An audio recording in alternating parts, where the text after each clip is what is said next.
بما ان اختبار نمطك في الانمي عجبك يا صديق الاوتاكو، فتعال نخلي الموضوع نفسي اكتر. ناس كتير كتبت لي في الكومنتس يا آية شوفي فعلا نوع نمطك وقولنا، فانا دورت كتير والموضوع ما كانش سهل، بس لقيت الاختبار ده هطلعه لكم حالا.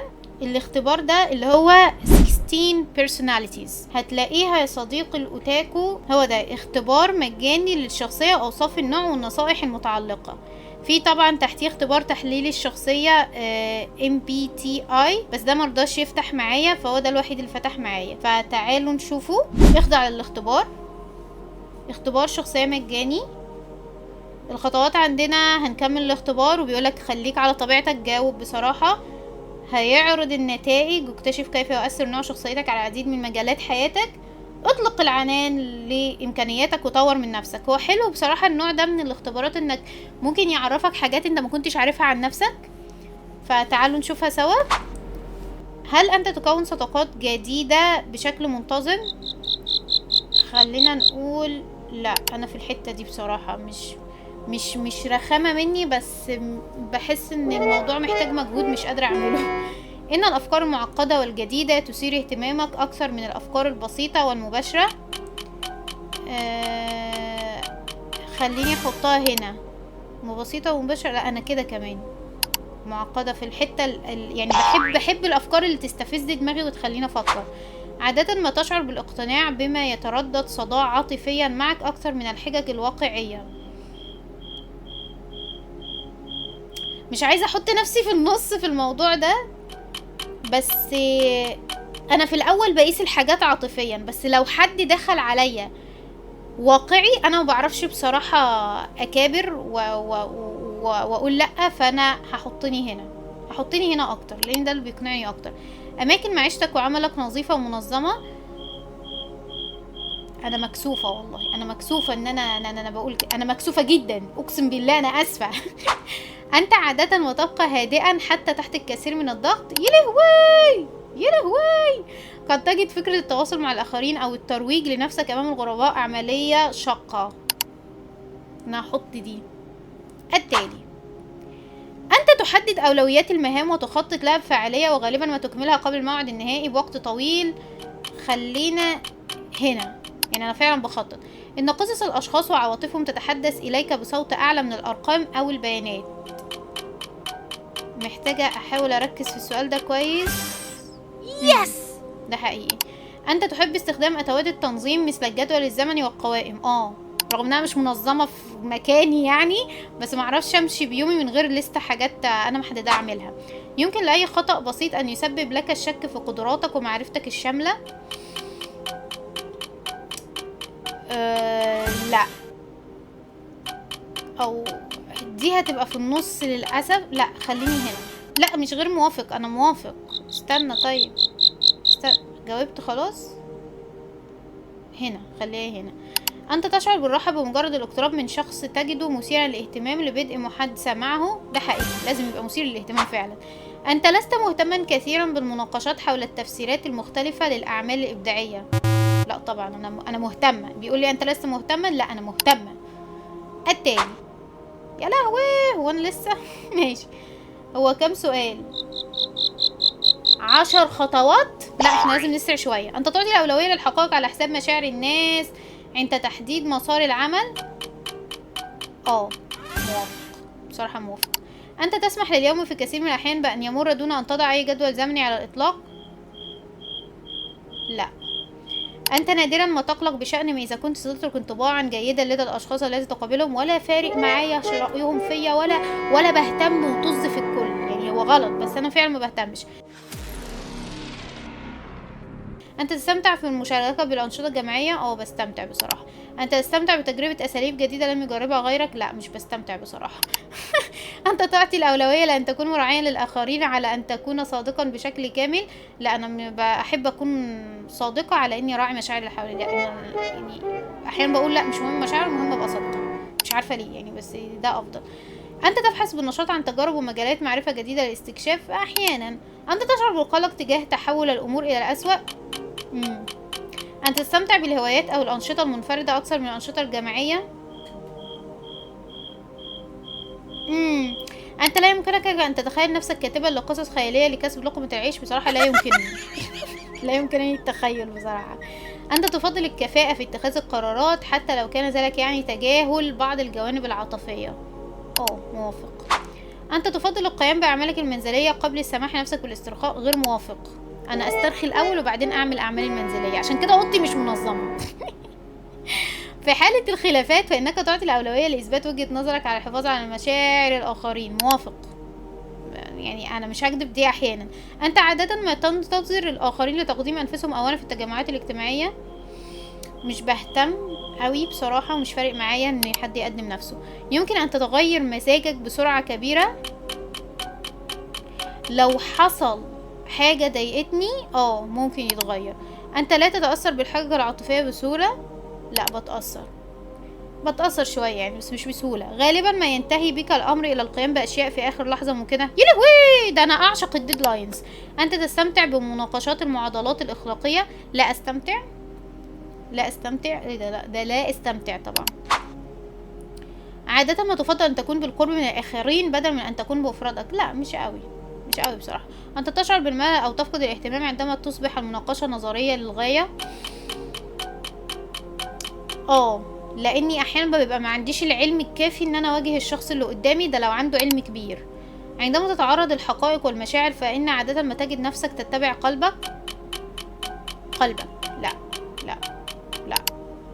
انت تجد انه من الصعب الحفاظ على جدول عمل او جدول دراسة متسق. لا، مش الدرجة دي. لو في جدول عمل يبقى تمام. انت نادرا ما تراجع الخيارات التي اتخذتها. لا. سيصفك أصدقائك بأنك شخص حيوي ومنفتح. منفتح لا. حيوي طب دي هنخليها نيوترال بقى. هاني تقربنا. أنت تنجذب إلى أشكال متنوعة من التعبير الإبداعي مثل الكتابة. إنك عادة ما تبني خياراتك على حقائق موضوعية بدلا من الانطباعات العاطفية. لا. أنت ترغب في الحصول على قائمة مهام لكل يوم. يا لو حد يعمل معايا كده أنت نادرا ما تشعر بقلة الثقة. أنا دايما واثقة في نفسي. يبقى غير موافق. أنت تتجنب إجراء المكالمات الهاتفية. أوي. أنت تستمتع باكتشاف الأفكار ووجهات النظر غير مألوفة. ممكن. هانت أهو. يمكنك التواصل بسهولة مع أشخاص قابلتهم للتو. لا. إذا تعطلت خطتك فإن أهم أولوياتك هو العودة إلى المسار الصحيح في أقرب وقت ممكن. موافق. أنت لا تزال منزعجا من الأخطاء التي ارتكبتها منذ وقت طويل. غير موافق. ما بندمش على حاجة حصلت خلاص. أنت لست مهتما جدا بمناقشات النظريات حول ما يمكن أن يبدو عليه العالم في المستقبل. موافق. المستقبل يحصل في اللي يحصل. عواطفك تتحكم بك أكثر مما تتحكم بها. موافق. عند اتخاذ القرارات فإنك تركز أكثر على ما قد يشعر به الأشخاص المتضررون بدلا من التركيز على ما هو أكثر منطقية أو كفاءة. ده حقيقي بيصعب عليا المتضررون جدا. أسلوب عملك الشخصي أقرب إلى دفقات طاقة تلقائية من الجهود المنظمة والمتسقة.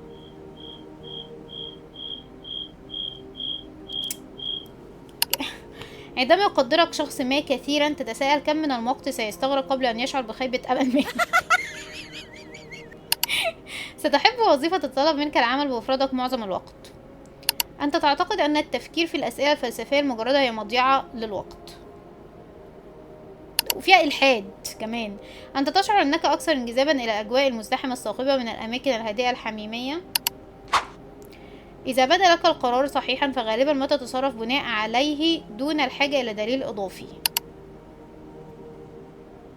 آخر واحد. أنت غالبا ما تشعر بالإرهاق. أنت تميل إلى إكمال الأمور بشكل منهجي دون تخطي أي خطوات. لا عادي، أنا ممكن أنط خطوتين وثلاثة. إنك تفضل المهام التي تتطلب منك التوصل إلى حلول إبداعية بدلا من اتباع خطوات ملموسة. من المرجح أن تعتمد على الحدس العاطفي أكثر من التفكير المنطقي عند اتخاذ القرارات. لا، مش قوي. أنت تجد الالتزام بالمواعيد أمر صعب للغاية. أنت تشعر بالثقة بأن الأمور سوف تسير على ما يرام بالنسبة له. ماشي. اختيار احصل على نتائج عبر العادة واحتفظ بيها لتتابع تغيراتك الشخصية. شكلي ماشي اوكي. طب انا هنعمل برول على الايميل بتاعي. عرض النتائج. موهوب، نوع شخصيتك هي ISTBT. اوكي، بصفتك من احد شخصيات ISTB الموهوب فانت مستكشف جريء للعالم الملموس، مدفوع بفضول لا يهدأ لفهم كيفية عمل الاشياء، يوازي نهجك العملي في الحياة قدرتك العالية على التكيف مما يسمح لك بمواجهة التحديات بمزيج فريد من المنطق العملي والابداع التلقائي. تزدهر عند حل المشاكل الفورية حيث يعمل عقلك كصندوق ادوات مليء بالمهارات والمعرفة الجاهز للتطبيق في اي لحظة. هنعمل ايه يا صديقي الاوتاكو دلوقتي؟ هاخد النمط اللي طلع لي وهروح اشوف انا بشبه مين من شخصيات الانمي في النمط ده. مين تشبه انماط الشخصيه؟ انا قلت ISTB. انا ISTB. عايزين نشوف مين هنا ISTB. انت شايف اللي انا شايفاه يا صديقي الاوتاكو؟ انت شايف اللي انا شايفاه؟ انا ممكن اعيط عادي. ISTB اكاي شويتشي ISTB. هو طبعا هنا قايل لي ISTBT، يعني انا مش عارفه التي هجيبها ازاي، انا لزقت خلاص. طب كونان كان ايه؟ كونان مش مكتوب له حاجه. يعني انا عامه انا شايفه ان انا اكاي شويتشي ISTB اهو طالع لك اهو ان انا ISTB اكاي شويتشي. نود معلومات عنه شخصيه. انا طبعا مش عارفه ارجع اسوده، هنفتحها تاني معلش هنتاكد تاني. فين ISTB اهو اكاي شويتشي ISTB بس مفيش تي. انا مش عارفة ممكن نجيبها منين، بس اظن التي اللي محطوطة دي معناها حاجة يعني. وفي ISTB اهي تاني. الشخصية دي انا معرفهاش. كوهاكو دي اللي موجودة في دكتور ستون. عرفتها، دي الاميرة. يعني انا كده زي اكاي شويتشي كوهاكو ميهوك. وفي كوجا ده معرفوش برضو للأسف، بس هو شكله شخصية روشة برضو. هو الموضوع أكبر من ان أنا أفهمه بصراحة، بس احنا طلعنا. وفي شيتشبا من ساكاموتو دايز. ايه ده؟ يا نهار أبيض. وفي ساتو ميكاو من ديتكتيف كونان. ساتو مياكو من ديتكتيف كونان. طب بص يا صديقي الاوتاكو، أنا طلعت جامدة بصراحة يعني. أنا موافقة على ISTB ده. انا اشجع جدا يا صديقي الاوتاكو ان انت تعمله. تاني يا صديقي الاوتاكو هنعمل الاختبار، وبعد كده ايا كانت نتيجته هنفتح نشوف احنا نشبه مين من شخصيات الانمي. خلاص هو ده اللي حصل. وانا عجبني جدا فيديو النهارده، وانا حاسه ان هو عرفكم عليا اكتر، عشان خاطر لو في ناس كانت مكونه فكره فقط من الفيديوهات بتاعتي تبقى على الاقل عارفه عني شويه. يا ريت الناس تجرب الاختبار وتقول لي هي شخصيتها هتطلع ايه. انا خلاص بقيت خبيره وفاهمه. هاخد اسمك وشخصيتك دي اشوفك انت بتشبه مين في شخصيات الانمي. ولو عجبك الفيديو للاخر ولو كملته للاخر كمان شكرا جدا يا صديقي الاوتاكو. ما تنساش تدوس اللايك وسبسكرايب في كل حته، وتتابع كل فيديوهاتي القديم والجديد منها، وتنزل على الديسكريبشن وتابعني على كل منصاتي. وقول معايا يوش يكيموشو. ما تخرجش قبل ما تدوس لايك.